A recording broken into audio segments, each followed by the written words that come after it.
സൃഷ്ടപ്രപഞ്ചം ദൈവമഹത്വം നിറയും അടയാളം, നിറയും അടയാളം.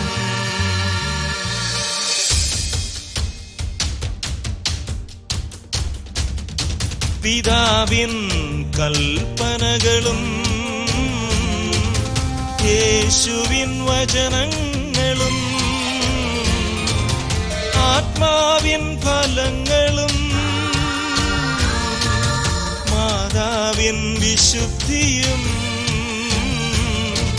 അനേകരിൽ നിറയും അടയാളം, അടയാളം. സൃഷ്ടപ്രപഞ്ചം ദൈവമഹത്വം നിറയും അടയാളം, നിറയും അടയാളം. In the name of Jesus.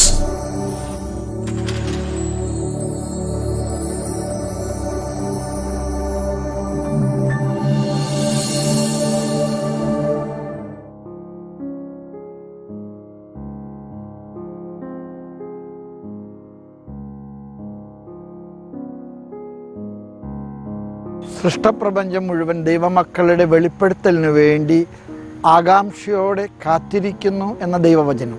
റോമാക്കാർക്ക് എഴുതിയ ലേഖനം 8-ാമത്തെ അധ്യായം 19-ാമത്തെ തിരുവചനം. ഒരുപക്ഷെ in the name of Jesus എന്ന ഈ വിഷ്വൽ മീഡിയ പ്രോഗ്രാമിൻ്റെ ആപ്തവാക്യം അതാണ്. ഈ ശുശ്രൂഷയിലൂടെ ധാരാളം പേർക്ക് ദൈവ മഹത്വത്തിൻ്റെ വെളിപ്പെടുത്തലിനെ കാരണമായിട്ടുണ്ട്. ആ ശുശ്രൂഷയെ ദൈവം വഴി നടത്തുന്നതിനെക്കുറിച്ച് നന്ദി പറയുന്നു. ആ ശുശ്രൂഷയെ കരം കൊടുത്ത് കരുത്തു പകർന്ന് നമുക്ക് ദൈവമഹത്വത്തിൻ്റെ വെളിപ്പെടുത്തലിന് വേണ്ടി കാത്തിരിക്കാൻ ഇടയാകട്ടെ. ദൈവം നിങ്ങളെ അനുഗ്രഹിക്കട്ടെ.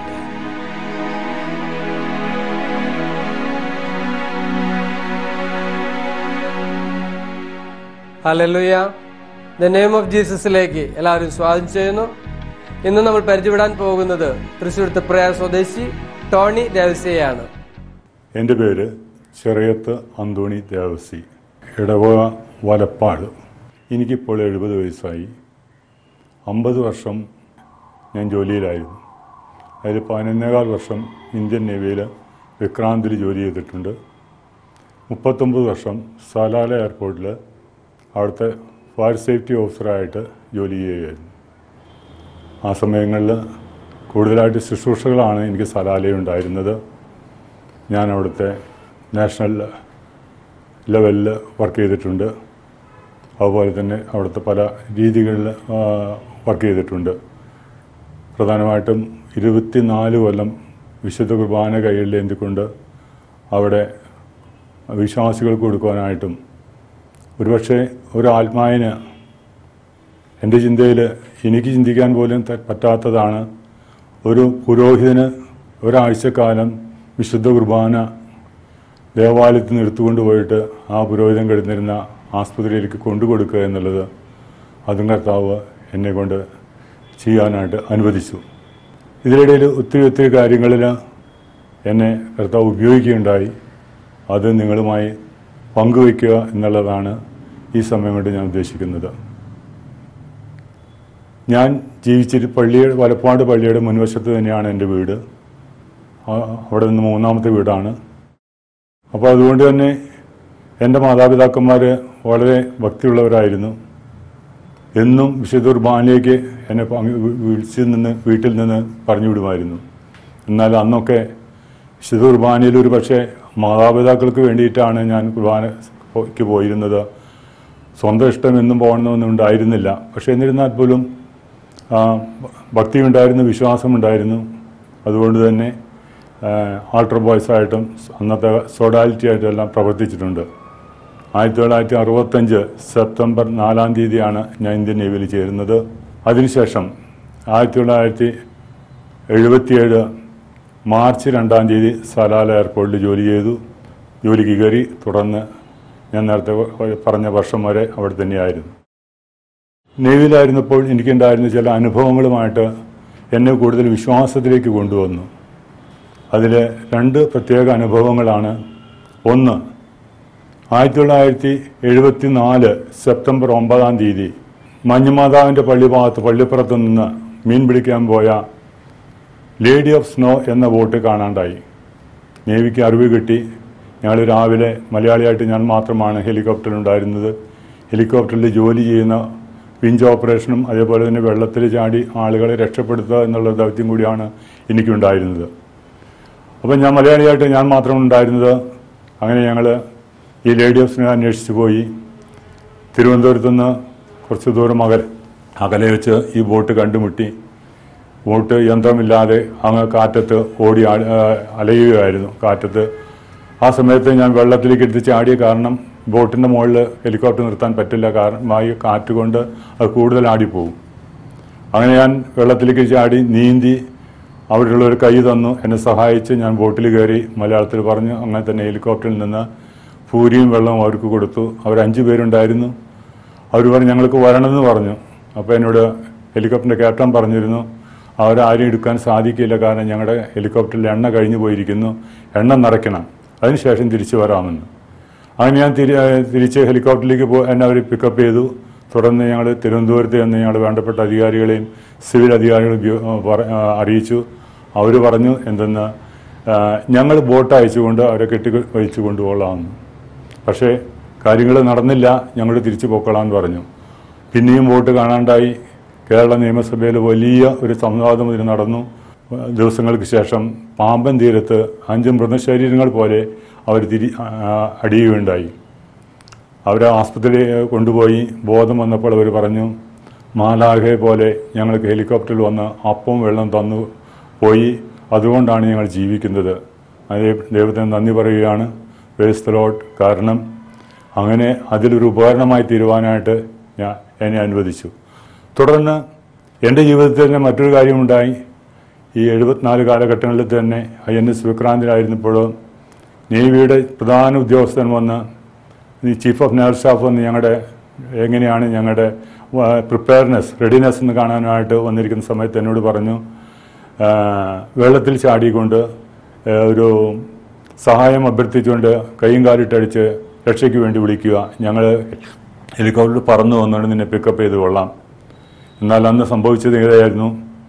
അന്ന് ഡൈവിംഗ് ഒക്കെ പഠിച്ചിട്ടുണ്ടെങ്കിൽ പോലും അന്ന് ചാടിയപ്പോൾ ഞാൻ സ്ട്രേറ്റ് വീഴുന്ന പകരം ഒരു പാരലലായിട്ട് വീണു. അതുകൊണ്ട് എന്ത് പറ്റി, പാറപ്പുറത്ത് വീണ പോലെയായിരുന്നു ഞാൻ വീണത്. എൻ്റെ ശരീരം അടിച്ച ഒരു നൈട്രജൻ സിലിണ്ടറായിട്ട് കൂട്ടിയിടിച്ചുകൊണ്ട് തീരെ എനിക്ക് ബോധമുണ്ട്, പക്ഷെ ഒന്നും ചെയ്യാത്ത അവസ്ഥയായി ഞാൻ കൈ പൊന്തിച്ച് വെള്ളത്തിൽ നിന്ന് താഴോട്ട് പോവുകയായിരുന്നു. ഞാൻ മരിച്ചു. കാരണം എനിക്കൊന്നും പറയാൻ പറ്റുന്നില്ല, ആരും ഒന്നും ചെയ്യാൻ പറ്റുന്നില്ല, പ്രാർത്ഥിക്കാൻ പറ്റുന്നില്ല. അങ്ങനെ ഞാൻ എൻ്റെ ചെവിട്ടിൽ മലയാളത്തിലൊരു അശരീരി കേട്ടു, നിൻ്റെ ലൈഫ് ജാക്കറ്റിൻ്റെ നൈട്രജൻ സിലിണ്ടർ എന്തുകൊണ്ട് നിനക്ക് ഓപ്പറേറ്റ് ചെയ്തുകൂടാ. ഉടനെ എനിക്ക് ചെറിയ ബോധം കിട്ടി, വിശ്വാസം കിട്ടി. ഞാനത് ഓപ്പറേറ്റ് ചെയ്ത് പുറത്തു വന്നു, മുകളിലേക്ക് പൊന്തിക്കിടന്നു. അവരെന്നെ പൊക്കിക്കൊണ്ടുപോയി. വർഷങ്ങൾക്ക് ശേഷം 1991 ഞാൻ കൊളുത്തുവള്ളി ധ്യാനത്തിന് പോയപ്പോൾ സാധാരണ ഒരു സ്ത്രീ അവിടെ നിന്ന് എന്നോട് ചോദിക്കുകയായിരുന്നു, വെള്ളത്തിൽ മുങ്ങി മരിക്കാൻ പോയിട്ടുണ്ടായിരുന്നു എന്ന്. എനിക്ക് ഓർമ്മയുണ്ടായില്ല. തുടർന്ന് കർത്താവ് ഓർമ്മിപ്പിച്ചു തന്നു. ഇങ്ങനെ അപ്പോൾ എന്നോട് പറയുകയായിരുന്നു, മാതാവ് പ്രത്യേകമായിട്ട് അപേക്ഷിച്ചതുകൊണ്ടാണ് എനിക്ക് പുതുജീവൻ നൽകി അനുഗ്രഹിച്ചതെന്ന്. അതെ, അന്ന് തൊട്ട് മാതാവിൻ്റെ വലിയ ഒരു ഭക്തനാണ് ഞാൻ. ഈ ജപമാല എൻ്റെ ആയുധമായി എന്നും ഞാൻ കൊണ്ടു നടക്കുന്നു. തുടർന്ന് എനിക്ക് വീണ്ടും അവിടെ തന്നെ മറ്റൊരു കാര്യം കൂടി ഉണ്ടായി. എൻ്റെ ജീവിതത്തിൽ ഉണ്ടായ മറ്റൊരു കാര്യമാണ്, ഞാൻ കുർബാനയ്ക്ക് കൊടുക്കുന്ന ആളാണെന്ന് പറഞ്ഞല്ലോ. കുർബാനയ്ക്ക് കൊടുക്കാനായിട്ട് ഞാൻ ഇരിക്കുമ്പോൾ പള്ളിയിൽ നിന്ന് വിശുദ്ധ കുർബാന കൊണ്ടുവരണം. അതിനായിട്ട് ഞാൻ പുറകിലിരിക്കുമ്പോൾ ഒരു വിളി ഞാൻ കേട്ടു, ടോണി എന്ന് വിളിച്ചു. ഞാൻ ഇടംപോലെ നോക്കി കഴിഞ്ഞപ്പോൾ ആരുമില്ല. എൻ്റെ കൂടെ കുർബാനയ്ക്ക് കൊണ്ടുവിടാനായിട്ട് ഉണ്ടായിരുന്നത് ഹിലാരി ഫെർണാണ്ടസ് എന്ന് പറയുന്ന ഒരു ഗോവക്കാരനാണ്. തുടർന്ന് വീണ്ടും എന്നെ വിളി കേട്ടപ്പോൾ ഞാൻ ഇടതും വലുത് നോക്കി, ആരും കാണായപ്പോൾ ഞാൻ പറഞ്ഞു, എന്താ കർത്താവ് എന്ന് ചോദിച്ചു. അതെ, നിനക്കൊരു ബലഹീനത ഉണ്ടെന്ന് പറഞ്ഞു. വളരെ സന്തോഷിച്ചു. കാരണം എൻ്റെ ബലഹീനത കർത്താവ് അറിയുന്നുണ്ടല്ലോ, ഒരെണ്ണല്ല കർത്താവ്, എനിക്ക് ഒത്തിരി ബലഹീനത ഉണ്ടല്ലോ എന്ന് പറഞ്ഞപ്പോൾ കർത്താവ് പറഞ്ഞു, അല്ല അതൊരു പ്രത്യേക ഒരു ബലഹീനത. പെട്ടെന്ന് എൻ്റെ മനസ്സിലേക്ക് ഓർമ്മ വന്നത്, ഞാൻ ഒരു മൃഗത്തെയും കൊല്ലുകയില്ല, പ്രത്യേകിച്ച് വളർത്തു മൃഗങ്ങളെ. അതാണ് എൻ്റെ ഓർമ്മയിൽ വന്നത്. ചെറുപ്പകാലത്ത് തന്നെ ഇറച്ചി മേടിക്കാനായിട്ട് വിടുമ്പോൾ അവിടെ മൃഗങ്ങളെ കൊല്ലുന്ന കാണേണ്ട സാഹചര്യം ഉണ്ടായാൽ ഞാൻ നോക്കാതെ മാറി നിൽക്കുകയുള്ളൂ. അങ്ങനെ ഇരിക്കുമ്പോഴാണ് എന്നോട് അതാണ് എനിക്ക് ഈ മൃഗങ്ങളെ കൊല്ലുന്നത് കാണാൻ സാധിക്കുകയില്ല എന്ന് കർത്താവ് എന്നോട് പറഞ്ഞു. അതെ, അത് തന്നെയാണെന്ന് പറഞ്ഞു. എന്നിട്ട് എന്നെ ചങ്കിൽ കുത്തുന്നൊരു ചോദ്യം കർത്താവിനോട് ചോദിച്ചു. അങ്ങനെയുള്ള നിനക്ക് അവരുടെ സൃഷ്ടികർത്താവായ എന്നെ ഈ ബലിപീഠത്തിൽ കർഷങ്ങളായി മുറിക്കുമ്പോൾ ആ മൃഗങ്ങളോട് തോന്നുന്ന അത്രപോലും സങ്കടം നിനക്ക് എന്നോട് തോന്നാറുണ്ടോ എന്ന്. ഞാനാകെ എൻ്റെ കണ്ണിൽ നിന്ന് വെള്ളം വരാൻ തുടങ്ങി. ഇല്ല കർത്താവ്, ഞാൻ ഗദ്ഗതത്തോട് പറഞ്ഞു. ഈശോ അപ്പം മുറിക്കുമ്പോൾ അപ്പമല്ല ഞാൻ കാണുന്നത്, ഈശോ തന്നെ ബലിപീഠത്തിൽ കിടക്കുന്നതായിട്ടും അച്ഛൻ ഒരു പവർസ് ഉപയോഗിച്ചുകൊണ്ട് ഈശോയെ വെട്ടി നുറുക്കുന്നതായിട്ടും ഞാൻ കരഞ്ഞു. കണ്ണുനീർ വരുന്നുകൊണ്ട് എനിക്ക് കണ്ണടയിൽ കൂടെ ഒന്നും കാണാൻ പറ്റാത്ത അവസ്ഥയായിരുന്നു. തുടർന്ന് ഇത് എൻ്റെ ജീവിതത്തിൽ വിശുദ്ധ കുർബാനയിലുള്ള എൻ്റെ വലിയൊരു ബോധ്യം, വിശ്വാസം കൂടുതലായി വർദ്ധിച്ചു. തുടർന്ന് 3ഉം 4ഉം കുർബാനകളിലൊക്കെ ചില ദിവസങ്ങളിൽ എനിക്ക് കൂടേണ്ടി വന്നു. കാരണം അച്ഛനെ ഞാനാണ് വിദൂരത്തേക്ക് ഔട്ട്സ്റ്റേഷൻ പാർട്ടിയിലേക്ക് കുർബാനയ്ക്ക് കൊണ്ടുപോയിരുന്നത്. അപ്പോൾ അവിടെയും കൂടും, തിരിച്ചു വന്ന് ഇവിടെയും കൂടും. അങ്ങനെയായിട്ട് ചിലപ്പോൾ 3ഉം 4ഉം കുർബാനകൾ ഞാൻ കൂടാൻ തുടങ്ങി. എന്നെ കുർബാനയുടെ വലിയ സാന്നിധ്യം, അതുപോലെ തന്നെ ഒരു വിശ്വാസം എന്നിലേക്ക് കടന്നു വന്നു. ഇങ്ങനെ ഇരിക്കുമ്പോഴാണ് ഞാൻ കരിസ്മാറ്റിക്കിൽ 1991 കടന്നു വരുന്നത്. തുടർന്ന് കൂടുതലായിട്ട് ധ്യാനം ഞാൻ പോട്ടയിൽ കൂടിയിട്ടുണ്ട്, ഡിവൈനിൽ കൂടിയിട്ടുണ്ട്. കൂടുതലായിട്ട് ഞാൻ കൊളുത്തുവയലിലാണ്, അവിടെ നിന്ന് കൗൺസിലിംഗ് കോഴ്സും കൂടി. ഇതിനിടയ്ക്ക് മറ്റൊരു കാര്യം കൂടി എൻ്റെ ജീവിതത്തിൽ സംഭവിച്ചു. ഒരിക്കലും പ്രതീക്ഷിക്കാത്തൊരു കാര്യം. നമുക്ക് അറിയാമല്ലോ, കൂടുതലായിട്ട് ഗൾഫിലുള്ളത് എല്ലാം ലാറ്റിൻ റൈറ്റുകളാണ്. അപ്പോൾ വർഷങ്ങൾക്ക് മുമ്പ്, ഒരു 4-5 വർഷം മുമ്പ്, അങ്ങനെ തുടർന്ന് എനിക്ക് അബുദാബിയിൽ നിന്ന് വിളി വന്നു. Are you Tony? Yes, you send your testimony to me. അങ്ങനെ ഞാൻ ആ ടെസ്റ്റിമണി എഴുതി എൻ്റെ ജീവിതത്തിലുണ്ടായിരുന്ന എൻ്റെ അനുഭവങ്ങൾ പങ്കുവച്ചു. അച്ഛന് കൊടുത്തു. അച്ഛൻ അബുദാബിക്ക് അയച്ചു കൊടുത്തു. അബുദാബിയിലേക്ക് ഇന്ന് തിരിച്ച് അവരെല്ലാം അത് സ്വരൂപിച്ചുകൊണ്ട് ഒരു ടെസ്റ്റിമണിയുടെ letter to the holy father എന്നുള്ള രീതിയിൽ ആ ടെസ്റ്റിമണി ആയിട്ട് അവിടെ പരിശുദ്ധ പാപ്പായ്ക്ക് സമർപ്പിച്ചു. നന്ദി സൂചകമായിട്ട് 3 പിതാക്കന്മാർ, അവിടുത്തെ നൻസിയോ, പിന്നെ കുവൈറ്റിലെയും അബുദാബിയിലെ മെത്രാന്മാർ സൈൻ ചെയ്തൊരു സാക്ഷ്യപത്രം എനിക്ക് നൽകുകയുണ്ടായി. ഞാൻ ആലോചിക്കുമ്പോൾ ചിന്തകൾ കൊണ്ടോ അല്ലെങ്കിൽ എൻ്റെ കഴിവുകൊണ്ടോ സംഭവിച്ചതല്ല. കാരണം ഞാൻ കഴിവിലും നിസ്വാം ഏറ്റവും മോശക്കാരനാണ്. പക്ഷേ ദൈവം ഓരോ സമയത്ത് എന്നെ ഉപയോഗിക്കുകയായിരുന്നു. അതിൽ വലിയ സന്തോഷമുണ്ട്. തുടർന്ന് ഇവിടെ നാട്ടിലേക്ക് വന്നു. പിന്നെയും ഒത്തിരി സാക്ഷ്യങ്ങളുണ്ട്, ചെറുതും വലുതുമായിട്ട്. പക്ഷേ പ്രധാനപ്പെട്ടത് ഇതാണ്, എൻ്റെ ജീവിതത്തിൽ എന്നെ മാറ്റിമറിച്ചിട്ടുള്ള, എൻ്റെ വിശ്വാസത്തെ ദൃഢപ്പെടുത്തിയിട്ടുള്ള ചില സാക്ഷ്യങ്ങളാണ് ഇപ്പോൾ ഞാൻ പറഞ്ഞത്. ഈ ദാസനിലൂടെ കർത്താവ് പ്രവർത്തിച്ച കാര്യങ്ങൾ നിങ്ങളുമായി പങ്കുവെക്കാനായിട്ട് അനുവദിച്ചു തന്ന ഈ നിമിഷത്തെയും സന്ദർഭത്തെയും ഓർത്ത് നന്ദി പറയുന്നു.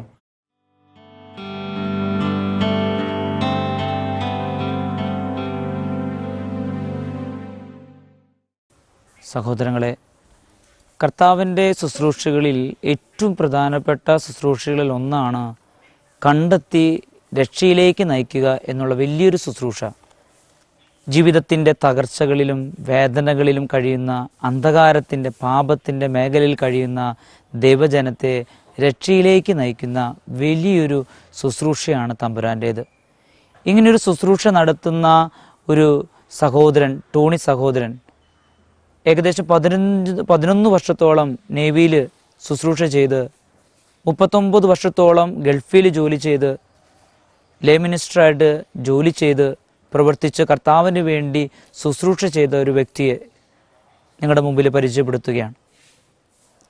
ടോണി സഹോദരനിലൂടെ ഈ സഭയ്ക്ക് ഒത്തിരി കൃപകൾ ഇപ്പോൾ കിട്ടിക്കഴിഞ്ഞിരിക്കുന്നു.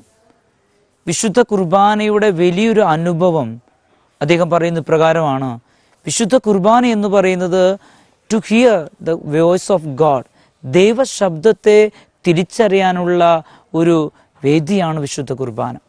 ഈ കുർബാനയിലുടനീളം നമ്മൾ മുഴുവനും തമ്പുരാന് വേണ്ടി ദാഹിച്ചു നിൽക്കുന്ന ദൈവജനത്തിന് തമ്പുരാൻ്റെ ശബ്ദം അവരുടെ ചെവികളിൽ മുഴങ്ങുന്ന ഒരു അനുഭവമാണ്. ഇതാണ് ദൈവാനുഭവം എന്ന് നമ്മൾ പറയുന്നത്. ഈ ദൈവാനുഭവത്തിലൂടെ എൻ്റെ മക്കൾ നമ്മുടെയൊക്കെ തകർച്ചകളും വേദനകളും അസ്വസ്ഥതകളൊക്കെ മാറിക്കിട്ടുന്നുണ്ട്. ഈ വിശുദ്ധ കുർബാനയുടെ വലിയൊരു അനുഭവത്തിലാണ് നമ്മളൊക്കെ ആയിരിക്കുന്നത് തന്നെ. സുഭാഷിതൻ്റെ പുസ്തകത്തിൽ 8-ാം അധ്യായം 15-ാം തിരുവചനത്തിൽ ഇപ്രകാരം പറയുന്നുണ്ട്, കർത്താവിനെ ജാഗരൂകതയോടുകൂടി അന്വേഷിക്കുക. മത്തായി 7-ാം അധ്യായം 7-ാം തിരുവചനം, അന്വേഷിക്കുക കണ്ടെത്തും. അപ്പോൾ നമ്മൾ കർത്താവിനെ ആഗ്രഹത്തോടെ അന്വേഷിച്ചാൽ ദൈവത്തിൻ്റെ സാന്നിധ്യം നമുക്ക് അനുഭവിക്കാനായിട്ട് സാധ്യമാകും. ദൈവത്തിൻ്റെ ആ കണ്ടെത്തി രക്ഷിക്കുന്ന ഒരു അനുഭവം, ഒരു ശുശ്രൂഷയുണ്ട്. ഈ ശുശ്രൂഷയിൽ ഏറ്റവും കൂടുതൽ മുഴുവൻ സമയം പങ്കെടുത്ത ടോണി സഹോദരൻ്റെ വാക്കുകൾ വീണ്ടും എൻ്റെ ചെവികളിൽ ഓർക്കുകയാണ്. വിശുദ്ധ കുർബാന എന്ന് പറയുന്നത് to hear the voice of God, ദൈവത്തിൻ്റെ ശബ്ദം തിരിച്ചറിയാനുള്ള സമയമാണ് വിശുദ്ധ കുർബാന.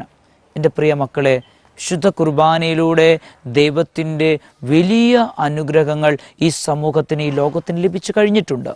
കാരണം യേശു ഈ ലോകത്ത് അത്രമാത്രം സ്നേഹിച്ചു. യോഹന്നാന്റെ സുവിശേഷം 3-ാം അധ്യായം 16-ാം തിരുവചനം, ദൈവം ഈ ലോകത്തെ സ്നേഹിച്ചതെങ്ങനെയാണ്? തൻ്റെ ഏകജാതനെ നൽകാൻ അത്രമാത്രം ഈ ലോകത്തെ ദൈവം സ്നേഹിച്ചു എന്നുള്ളതാണ് വലിയ സത്യം. എൻ്റെ പ്രിയ കുഞ്ഞുമക്കളെ, യേശുവിൻ്റെ വലിയ ഒരു ദൗത്യമാണ് ഈ ലോകത്തെ അന്ധകാരത്തിൽ നിന്ന് രക്ഷിക്കുക. വലിയൊരു വിമോചകനാണ് നമ്മുടെ കർത്താവ്. ആ വിമോചക ദൗത്യം സ്വീകരിച്ച് ഒരുങ്ങാൻ എനിക്കും നിങ്ങൾക്കുമൊക്കെ അവകാശവും ഉത്തരവാദിത്വമുണ്ട്. അതിന് നമ്മുടെ ഹൃദയത്തിൽ വചനം നിറയപ്പെടണം. വചനത്താൽ നമ്മൾ ജ്വലിക്കണം. ജ്വലിക്കുന്ന വചനത്തിൽ മാത്രമേ ദൈവത്തിൻ്റെ സ്നേഹം അനുഭവിക്കാൻ എനിക്ക് സാധിക്കുകയുള്ളൂ.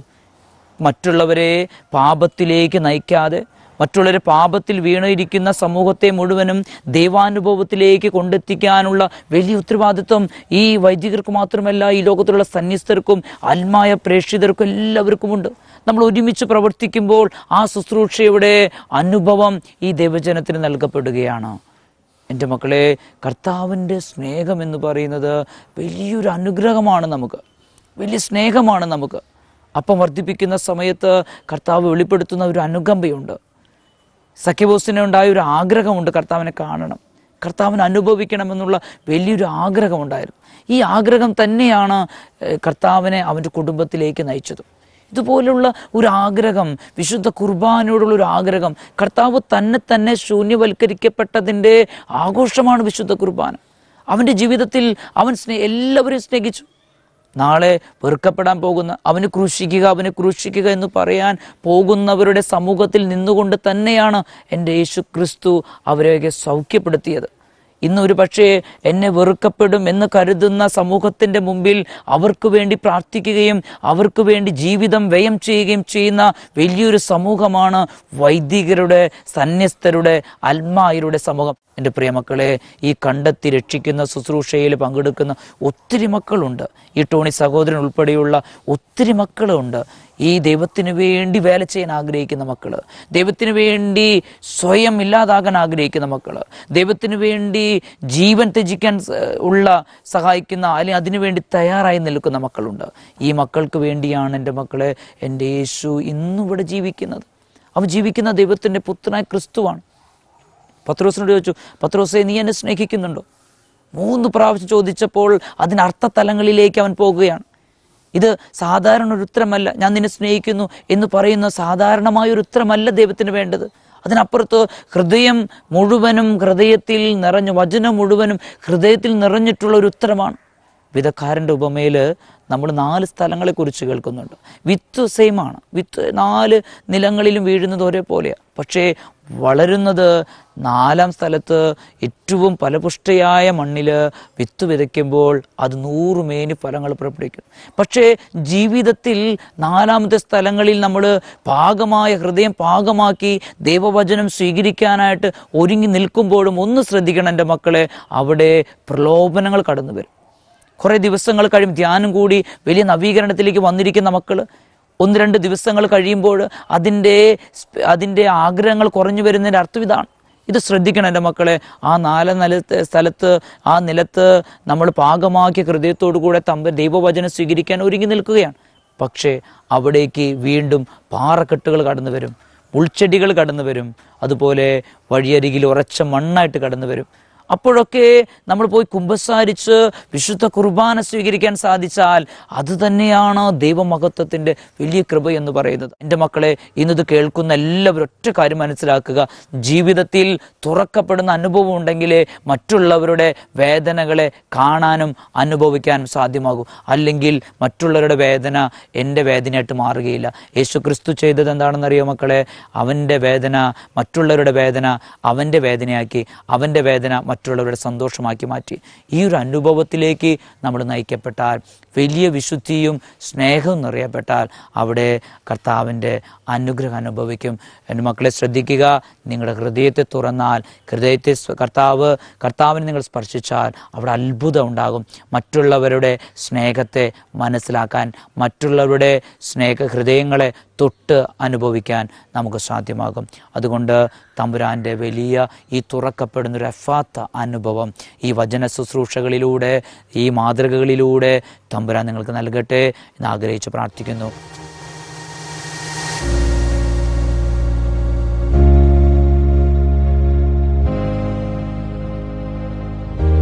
യോഹന്നാന്റെ സുവിശേഷത്തിൽ 6-ാം അധ്യായത്തിൽ യേശു അപ്പം വർദ്ധിപ്പിക്കുന്ന ഒരു ഭാഗം നമ്മൾ വായിക്കുന്നുണ്ട്. എല്ലാ സുവിശേഷത്തിലും ഒരേപോലെ തന്നെ ഈ അപ്പം വർദ്ധിപ്പിക്കുന്ന വലിയൊരു അത്ഭുതം പരാമർശിക്കുന്നതിൻ്റെ പിന്നിൽ വലിയൊരു അർത്ഥം അതിനുണ്ട്. വിശുദ്ധ കുർബാന യേശു അപ്പം വർദ്ധിപ്പിച്ചു കൊടുക്കുന്നതിന് മുമ്പുള്ള ഒരു ഭാഗം ഇവിടെ ഉദ്ധരിച്ചുകൊണ്ടാണ് ഞാൻ ആരംഭിക്കുന്നത്. യേശുവിന് ജനങ്ങളോട് അനുകമ്പ തോന്നി എന്നാണ് പറയുന്നത്.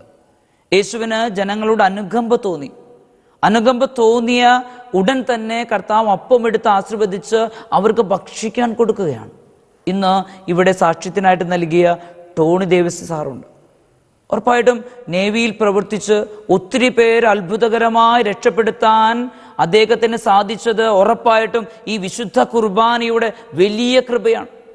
വിശുദ്ധ മദർ തെരേസയുടെ ജീവിത ചരിത്രത്തിൽ നമ്മൾ വായിക്കുന്നുണ്ട്, ഒത്തിരിയേറെ സമയം ദിവ്യകാരുണ്യത്തിന് മുമ്പിലിരുന്ന് വിശുദ്ധ കുർബാന സ്വീകരിച്ച് അതിൻ്റെ ശക്തിയിലും കൃപയിലുമാണ് എൻ്റെ മക്കളെ ഇന്ന് കാണുന്ന തെരുവീതികളിൽ വ്രണപ്പെട്ട ശരീരത്തിൽ ശുശ്രൂഷ ചെയ്യാൻ മദർ തെരേസയ്ക്ക് സാധിച്ചതെങ്കിൽ, ഇന്ന് എൻ്റെ ചുറ്റുമുള്ള സഹോദരങ്ങളെ അത്ഭുതകരമായി രക്ഷപ്പെടുത്താനും ദൈവസ്നേഹത്തിലേക്ക് നയിക്കാനും നമുക്ക് നമ്മുടെ ഉള്ളിൽ പ്രവർത്തിക്കുന്ന യേശു തിരുശരീരവും തിരക്തമായി നമ്മുടെ ഉള്ളിൽ വന്നതിന് ശേഷമാണ്. അതുകൊണ്ട് പ്രഭാതത്തിൽ യേശുവിനെ സ്വീകരിച്ച് ഈ അപ്പം കർത്താവിൻ്റെ വലിയ അനുഗ്രഹമായിട്ട് എൻ്റെ ഹൃദയത്തിൽ ഒന്നായി തീരുമ്പോൾ എനിക്ക് പ്രവർത്തിക്കാനുള്ള കൃപയുണ്ടാകും, വലിയ ശക്തി ഉണ്ടാകും. അതുകൊണ്ട് കർത്താവിന് നമ്മളോട് അനുകമ്പ തോന്നണം. അനുകമ്പ തോന്നിയാൽ മാത്രമേ അവിടെ അപ്പം വർദ്ധിപ്പിക്കാൻ സാധ്യമാകൂ. അപ്പം വർദ്ധിപ്പിക്കുന്നതിനുള്ള വഴി തുറക്കപ്പെടുന്നത് യേശുവിന് നമ്മളോട് അനുകമ്പ തോന്നി എന്നുള്ളത് തന്നെയാണ്. എൻ്റെ പ്രിയ മക്കളെ, ഇത് കേൾക്കുന്നവരെ, ഇത് കാണുന്നവരെ, കർത്താവിനെ അനുഭവിക്കാൻ ആഗ്രഹിക്കുന്നവരെ, ഒറ്റ കാര്യമാണ്, കർത്താവ് എൻ്റെ ജീവിതത്തിൽ അപ്പം വർദ്ധിപ്പിക്കണമെങ്കിൽ, എൻ്റെ ജീവിതത്തിലെ തകർച്ചകളിൽ നിന്ന് ദൈവാനുഭവത്തിലേക്ക് വരണമെങ്കിൽ യേശുവിന് നമ്മളോടൊരു അനുകമ്പ തോന്നണം. യേശുവിന് നമ്മളോട് ഒരു അനുകമ്പ തോന്നണം. എന്തിനു വേണ്ടിയാണെന്ന് അറിയാവോ മക്കളെ? എൻ്റെ തകർച്ചകൾ, എൻ്റെ രോഗങ്ങൾ, എൻ്റെ പീഡകൾ, എൻ്റെ വേദനകൾ, അതിൽ നിന്ന് രക്ഷപ്പെട്ട്, പൈശാചികമായ ബന്ധനങ്ങളിൽ നിന്ന് രക്ഷപ്പെട്ട് ദൈവാനുഭവത്തിൽ ജീവിക്കാൻ, ദൈവസ്നേഹത്തിൽ വളരാൻ, ദൈവകൃപയിൽ വളരാൻ ഉറപ്പായും കർത്താവിന് എന്നോട് അനുകമ്പ തോന്നിയേണ്ടിയിരിക്കുന്നു. ഉറപ്പായിട്ട് അതിനുശേഷം ദൈവം വലിയൊരു അത്ഭുതം പ്രവർത്തിക്കുകയാണ്. വിശക്കുന്നവരെ കണ്ട് അവരെ മനസ്സിലാക്കി അവരുടെ ദുഃഖങ്ങളിൽ കർത്താവ് നേരിട്ട് ഇടപെടുകയാണ്. അവരുടെ വേദന എന്ന് പറയുന്നത് വിശന്നു വരികയാണ്. ഓരോ ജനങ്ങൾ വിശന്നു വരുന്നു, തമ്പുരാൻ കാണുന്നു, തമ്പുരാൻ അത് വിഭജിച്ച് അവർക്ക് ആവശ്യമായത് എന്തോ അതൊക്കെ കൊടുക്കുകയാണ്. ഇന്ന് വലിയ ആഗ്രഹത്തോടെ, തീക്ഷ്ണതയോടുകൂടെ ഈ ദിവ്യകാരണത്തിന് മുമ്പിൽ ഇരിക്കുമ്പോൾ എൻ്റെ മക്കളെ, വചനം കേൾക്കുമ്പോൾ, വചനം ശ്രവിക്കുമ്പോൾ എൻ്റെ മക്കളെ മനസ്സിലാക്കുക, ഈശോയ്ക്ക് അറിയാം നിന്റെ ജീവിതത്തിൻ്റെ വേദനകളും അസ്വസ്ഥതകളും രോഗങ്ങളും എന്തൊക്കെയാണെന്ന് ഈശോയ്ക്ക് അറിയാം. ഈശോയ്ക്ക് നിങ്ങളുടെ മേൽ അനുകമ്പ തോന്നിയാൽ നമ്മളെല്ലാവരും കൃപയ്ക്ക് പാത്രമായിട്ട് തീരും. അഭിഷേകത്താൽ നമ്മളെല്ലാം നിറയപ്പെടും. അതുകൊണ്ട് എൻ്റെ മക്കളെ, ഈ വിശുദ്ധമായ ഈ ദിവ്യകാരണത്തോട് കൂടെ ആയിരിക്കുമ്പോൾ, വ്യക്തികളുടെയും സഭയുടെയും മാതൃകകൾ സ്വീകരിക്കുമ്പോൾ, കർത്താവിൻ്റെ അഭിഷേകം നമ്മൾ വലിയ ആഗ്രഹത്തോടെ സ്വീകരിക്കുമ്പോൾ ഒറ്റ കാര്യം മനസ്സിലാക്കുക, ഈശോയ്ക്ക് എന്നോട് അനുകമ്പയുണ്ടോ? ഈശോയ്ക്ക് എൻ്റെ കുടുംബത്തിനോട് അനുകമ്പയുണ്ടോ? അനുകമ്പയുണ്ടാകണമെങ്കിൽ ഉറപ്പായിട്ടും നമുക്കൊരു ആഗ്രഹം ഉണ്ടാകണം. നമ്മൾ പ്രാർത്ഥിക്കണം. നമ്മൾ തന്നെ ശാരീരികമായും മാനസികമായും വിശുദ്ധീകരിക്കപ്പെടണം. അങ്ങനെ വിശുദ്ധീകരിക്കപ്പെടുമ്പോഴാണ് മക്കളെ ഈശോയ്ക്ക് എന്നോട് അനുകമ്പ തോന്നുകയുള്ളൂ. അപ്പോഴേ മക്കളെ നമ്മുടെ ആഗ്രഹങ്ങൾ എന്താണോ, നമ്മുടെ നിയോഗങ്ങൾ എന്താണോ, അത് മുഴുവനും എൻ്റെ തമ്പുരാൻ നമുക്ക് വിഭജിച്ച് തരികയുള്ളൂ. നമ്മുടെ ആ തമ്പുരാൻ സ്നേഹം തരികയുള്ളൂ. ആ തമ്പുരാൻ വലിയ കൃപ നമുക്ക് നൽകുകയുള്ളൂ.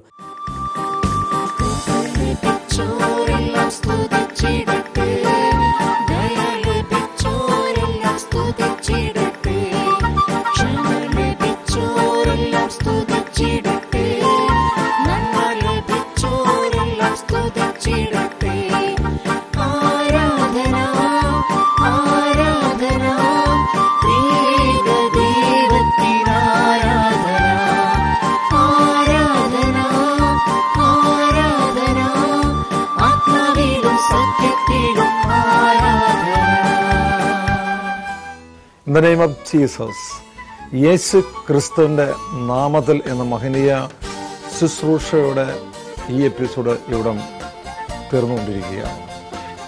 നമ്മൾ ഈ എപ്പിസോഡിൽ പരിചയപ്പെട്ട ടോണി ചിറയത്ത് ദേവസ്വം ബ്രദറിനെ നമ്മൾ പരിചയപ്പെട്ടു. ആ വ്യക്തിയുടെ ജീവിതത്തിലേക്ക് ദൈവത്തിൻ്റെ പരിശുദ്ധാത്മ അഭിഷേകം 19 പവർ കടന്നു വന്നപ്പോൾ ഗൾഫ് രാജ്യങ്ങളിലും സ്വദേശങ്ങളെല്ലാം ഇന്ന് സുവിശേഷമായി മുന്നേറുന്ന ഒരു കാഴ്ചയായിട്ടാണ് നമ്മൾ കണ്ടത്.